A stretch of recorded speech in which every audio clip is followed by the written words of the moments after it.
Καλώς ήρθατε στη δεύτερη βιντεοπαρουσίαση του Easy Μαθητή με θέμα το Class Dojo. Σήμερα θα μιλήσουμε για το πώς μπορείτε να επικοινωνήσετε με τους γονείς, τόσο την καθημερινή σας αξιολόγηση που συμβαίνει μέσα στην τάξη, αλλά επίσης για να στείλετε αρχεία φωτογραφιών και ό,τι άλλο υλικό θέλετε μέσω της πλατφόρμας του Class Dojo. Μπαίνουμε λοιπόν, αφού έχουμε φτιάξει το λογαριασμό μας, πατάμε πάνω δεξιά,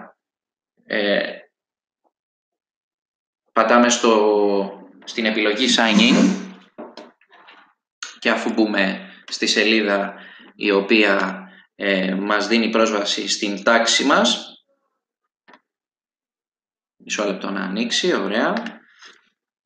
Εδώ φτιάξαμε την προηγούμενη φορά μία τάξη, εγώ θα πάω ξανά στην τάξη που έχει ήδη έτοιμο το Class Dojo. Ας πούμε ότι θέλουμε να στείλουμε μήνυμα στους γονείς που έχουν συνδεθεί, αφού τους έχουμε δώσει τους κωδικούς που έχουμε τυπώσει. Εδώ στην επιλογή μηνύματα μπορούμε να διαλέξουμε τον κάθε ένα ξεχωριστά ή να στείλουμε μήνυμα σε όλους. Αυτό το μήνυμα θα πάει στο email το οποίο εμείς τους έχουμε στείλει την πρόσκληση. Στο Class Story, το Class Story είναι ένα καινούριο χαρακτηριστικό που έχουν προσθέσει, μια καινούρια ενότητα που έχουν προσθέσει η δημιουργία του Class Dojo. Από εδώ μπορούμε να στέλνουμε φωτογραφίες, φωτογραφικό υλικό από δραστηριότητες μας στην τάξη. Ωραία, αυτό πηγαίνει σε όλους τους γονείς. Επίσης, αυτό που μπορούμε να μοιραζόμαστε με τους γονείς είναι η πορεία της τάξης κατά τη διάρκεια της περίοδου που εμείς θα επιλέξουμε της εβδομάδας, του μήνα. Πώς το κάνουμε αυτό? Εδώ έχουμε την τάξη μας, τους μαθητές που έχουμε προσθέσει σε αυτήν εδώ την οθόνη. Αν πατήσουμε εδώ δεξιά πάνω, με συγχωρείτε, στην επιλογή View Reports, θα σας εμφανίσει την πορεία της τάξης ανάλογα με την περίοδο που θα επιλέξουμε, δηλαδή αυτή τη βδομάδα, την προηγούμενη εβδομάδα, αυτό το μήνα.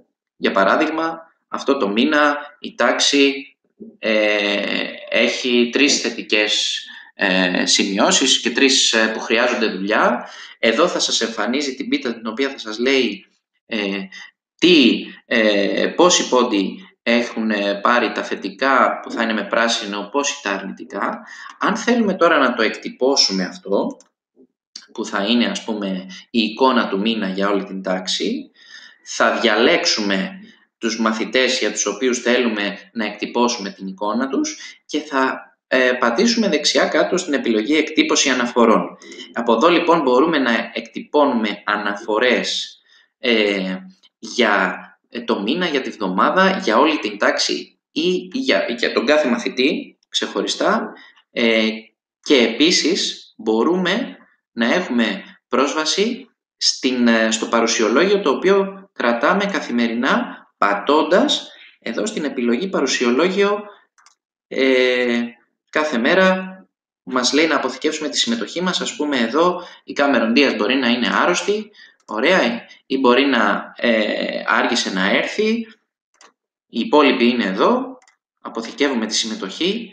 Την επόμενη φορά που θα πάμε στις αναφορές του παρουσιολογίου θα δούμε ότι εδώ την 5η 11 Φεβρουαρίου η Cameron Diaz ήταν απούσα.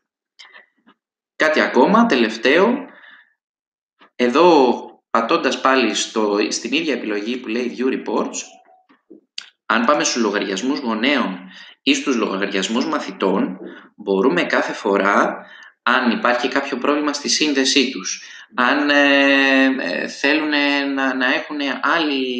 να βάλουν άλλο email για τις ειδοποιήσεις τους, μπορούμε να πατήσουμε πάνω σε αυτές τις επιλογές και να τροποποιήσουμε ή να ξαναστείλουμε τις προσκλήσεις μας.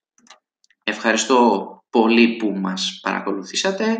Καλή συνέχεια στο δύσκολο σας